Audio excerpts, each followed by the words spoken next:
മധ്യവേനൽ അവധി കഴിഞ്ഞ് നമ്മുടെ മക്കൾ വിദ്യാഭ്യാസത്തിന് വേണ്ടി സ്കൂളുകളിലേക്ക്, ക്യാമ്പസുകളിലേക്ക് കടന്നു പോവുകയാണല്ലോ. ഒരുപാട് സ്വപ്നങ്ങളുമായി മാതാപിതാക്കൾ അവരെ അയക്കുകയാണ്. ഗുണനിലവാരമുള്ള വിദ്യാഭ്യാസം അവർക്ക് നൽകുക എന്നുള്ളത് മാതാപിതാക്കളുടെ ബാധ്യതയാ. അതുകൊണ്ട് ആത്മീയമായ പഠനത്തോടൊപ്പം ഭൗതികമായ ഉന്നമനത്തിലേക്ക് എത്തിപ്പെടാൻ കഴിയുന്ന പഠനങ്ങൾ അവർക്ക് നൽകുക എന്നുള്ളത് നമ്മുടെ ബാധ്യതയാണ്. പരിശുദ്ധമായ ഖുർആനിലൂടെ അല്ലാഹു തന്നെ പറഞ്ഞതെങ്ങനെയല്ലേ? യർഫഇല്ലാഹുല്ലദീന ആമനൂ മിൻകും, നിങ്ങളിൽ നിന്ന് യഥാർത്ഥ സത്യവിശ്വാസികളായ ആളുകൾ അവരെ അല്ലാഹു ഉയർത്തപ്പെടുന്നതാണ്. വല്ലദീന ഊതുൽ ഇൽമ ദറജാത്ത്, വിശ്വാസികളോടൊപ്പം തന്നെ അവര് നല്ല ഇൽമുള്ളവരാണ്, അറിവുള്ളവരാണ്. ആ വിദ്യാഭ്യാസമുള്ള വിശ്വാസികളായ ആളുകൾക്ക് വലിയ പദവികളും ഉയർന്ന സ്ഥാനങ്ങളും അല്ലാഹു നൽകുമെന്ന് പരിശുദ്ധമായ ഖുർആനിലൂടെ അല്ലാഹു പരിചയപ്പെടുത്തുകയാണ്. പ്രിയമുള്ള സഹോദരങ്ങളെ, അതുകൊണ്ട് തന്നെ നമ്മുടെ മക്കൾക്ക് വിദ്യാഭ്യാസം നൽകാനുള്ള സംവിധാനങ്ങൾ നമ്മൾ ഒരുക്കേണ്ടതുണ്ട്. പോഷകാഹാരം കഴിക്കുമ്പോ നമ്മുടെ ശരീരത്തിന് ആരോഗ്യം ലഭിക്കുന്നത് പോലെ അടിസ്ഥാനപരമായ ഫൗണ്ടേഷനാണ് മക്കൾക്ക് വിദ്യാഭ്യാസം. വലിയ വലിയ കെട്ടിടങ്ങൾ ആകാശ ലോകത്തേക്ക് ഉയർന്നു നിൽക്കുന്നത് നാം ഓരോരുത്തരും കണ്ടിട്ടുണ്ടല്ലോ. അതത്രയും ഉയരങ്ങളിലേക്ക് എത്തിപ്പെടാൻ കാരണം അടിസ്ഥാനപരമായ ഫൗണ്ടേഷൻ ഉറച്ചതുകൊണ്ടാ. ഉത്തരേന്ത്യ പോലെയുള്ള സ്ഥലങ്ങളിലേക്ക് നമ്മൾ കടന്നു ചെന്നാൽ വിദ്യാഭ്യാസപരമായവര് പിന്നോട്ടാണ്, തൊഴിലില്ലായ്മയിലാണ്, ജീവിതത്തിന് നിലവാരമില്ലാത്തവരായി മാറിപ്പോയവരാണ്, ശക്തിയില്ലാത്തവരാണ്, അതിജയിക്കാനുള്ള വഴി അറിയാത്തവരാണ്, മതിയായ രേഖകളില്ല, വോട്ടില്ല, പൗരത്വമില്ലാത്ത അവസ്ഥയിൽ അവരെത്തിപ്പെട്ടതുപോലെ നമ്മുടെ സമുദായവും നമ്മുടെ യുവാക്കളും നമ്മുടെ പുതിയ തലമുറയും അവിടേക്ക് എത്തിപ്പെടാനുള്ളൊരു സാഹചര്യം ഉണ്ടാകാൻ പാടില്ല.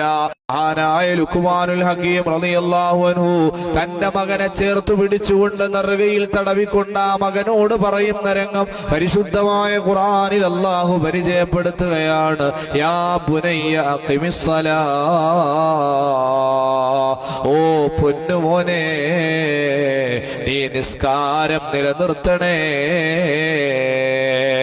വ്യക്തിപരമായ സംസ്കരണമാണ് ആദ്യം പഠിപ്പിക്കുന്നത്. മുറപ്രകാരം നീ നിസ്കരിക്കണേ മോനെ. ജീവിതത്തിൽ വിജയിക്കാൻ ആദ്യം വേണ്ടത് അല്ലാഹുവുമായുള്ള ബന്ധമാ. വെറുതെ നിസ്കരിക്കുകയല്ല, അതിന്റെ എല്ലാ മര്യാദകളും പാലിച്ചുകൊണ്ട് അല്ലാഹു സുബ്ഹാനഹു വ തആല നിശ്ചയിച്ചതായ സമയത്തിന്റെ അടിസ്ഥാനത്തിൽ ആ നിസ്കാരം നിർവഹിക്കുക എന്നതാണ് അഖിമിസ്സലാ എന്ന പദപ്രയോഗത്തിൽ നിന്ന് നമുക്ക് മനസ്സിലാക്കാൻ കഴിയുന്നത്. മഹാനവറുകൾ രണ്ടാമതായി ആ മകനോട് നൽകുന്ന ഉപദേശം പരിശുദ്ധമായ ഖുർആനിൽ അല്ലാഹു പറയുകയാണ്. വഅ്മുർ ബിൽ മഅറൂഫ് വൻഹാ അനിൽ മുൻകർ, നന്മ കൊണ്ട് ഉപദേശിക്കുകയും നന്മ കൽപ്പിക്കുകയും തിന്മകളെ വിരോധിക്കപ്പെടുകയും ചെയ്യണേ മോനെ. രണ്ടാമതായി അവിടുന്ന് നൽകുന്ന ഉപദേശം സാമൂഹികമായ ബാധ്യതയാണ്. മറ്റുള്ളവർക്ക് നന്മ കൽപ്പിച്ചു കൊടുക്കലും അതുപോലെ തിന്മയിൽ നിന്ന് മാറി നിൽക്കാൻ ജനങ്ങൾക്ക് പഠിപ്പിച്ചു കൊടുക്കലുമാണ് വേണ്ടത്. നമ്മൾ മാത്രം നല്ലവരായാൽ പോരാ, മറ്റുള്ളവരിലേക്ക് ഇറങ്ങിച്ചെന്ന് അവർക്ക് നന്മ പഠിപ്പിച്ചു കൊടുക്കാനും തിന്മയിൽ നിന്നവരെ മാറ്റി നിർത്താനും ആർജവം കാണിക്കണേ മോനെ. മൂന്നാമതായി മകന് നൽകുന്ന ഉപദേശം എന്താ? വസ്ബിർ അലാ മാ അസാബക്. അല്ലാഹു സുബ്ഹാനഹു വ തആല ഈ ദുനിയാവാകുന്ന ലോകത്തേക്ക് നമ്മളെ കൊണ്ടുവരുമ്പോ ദുനിയാവ് സ്വർഗമല്ലല്ലോ. ഒരുപാട് പ്രയാസങ്ങളും വിഷമങ്ങളും ഈ ദുനിയാവിലുണ്ട്. ഏത് വിപത്തുകൾ കടന്നു വന്നാലും ഏത് പരീക്ഷണങ്ങൾ കടന്നു വന്നാലും അവിടെ എല്ലാം ക്ഷമിക്കാനുള്ള മനക്കരുത്ത് നേടിയെടുക്കണേ മോനെ.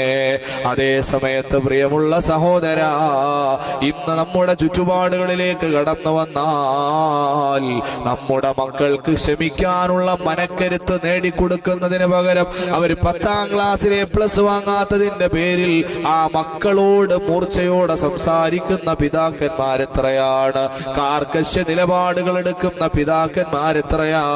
അവർക്ക് ക്ഷമിക്കാനുള്ള മനക്കരുത്ത് നഷ്ടപ്പെടുകയാണത് കാരണം സംഭവിക്കുന്നത്. മഹാനായ ലുഖ്മാനുൽ ഹക്കീം റളിയല്ലാഹു അൻഹു നൽകിയതുപോലെ നല്ല സാരോപദേശങ്ങൾ നൽകാൻ നമുക്കും സാധിക്കേണ്ടതുണ്ട്.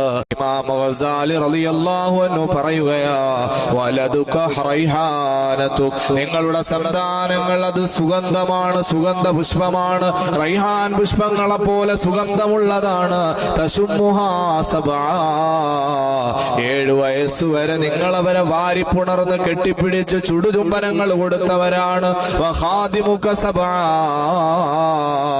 പിന്നീടുള്ള 7 കൊല്ലം നിങ്ങൾക്ക് സേവനം ചെയ്തുകൊണ്ട്, നിങ്ങൾക്ക് ഖിദ്മത്ത് ചെയ്തുകൊണ്ട്, നിങ്ങൾ ചെയ്യുന്ന പ്രവർത്തനങ്ങൾക്ക് മുഴുവനും സഹായികളായി കൂടെ നടന്നവരായ മക്കളാണ്. പക്ഷേ 14 വയസ്സ് കഴിഞ്ഞാൽ ഒന്നുകിൽ നിങ്ങളുടെ ശത്രുക്കളായ ആ മക്കൾ മാറുകയാണ്, ഔ ശരീകുക, അല്ലെങ്കിൽ നിങ്ങളുടെ മിത്രമായ ആ മക്കൾ മാറുകയാണ്. നമ്മുടെ മക്കൾ ശത്രുവാകണോ മിത്രമാകണോ എന്ന് തീരുമാനിക്കേണ്ടത് മാതാപിതാക്കളാകുന്ന നമ്മളാണ്.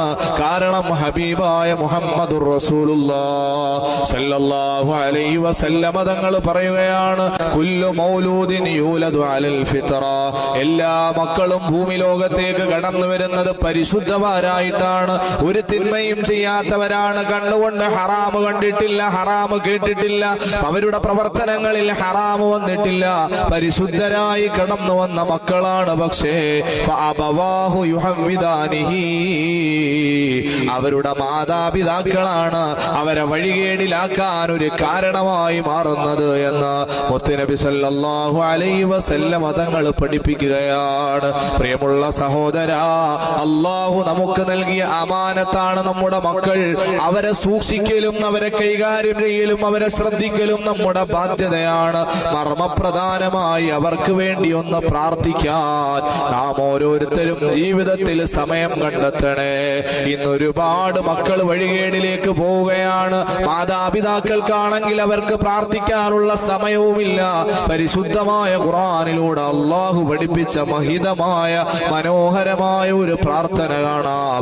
റബ്ബനാ ഹബ് ലനാ മിൻ അസ്വാജിനാ വദുർരിയാതിനാ ഖുർറത അയുനിൻ വജഅൽനാ ലിൽ മുത്തഖീന ഇമാമാ.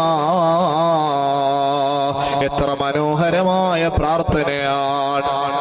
നമ്മുടെ മക്കൾ കണ്ണിന് കുളിർമയുള്ളവരായി മാറാൻ, നമുക്ക് ഉപകാരമുള്ളവരായി മാറാൻ, ദുനിയാവിലും ആഖിറത്തിലും ഉപകാരമുള്ളവരായി മാറാൻ അവർക്ക് വേണ്ടി ഒന്ന് പ്രാർത്ഥിക്കാൻ നാം തയ്യാറാകണേ. അല്ലാഹു തൗഫീഖ് നൽകി അനുഗ്രഹിക്കുമാറാകട്ടെ.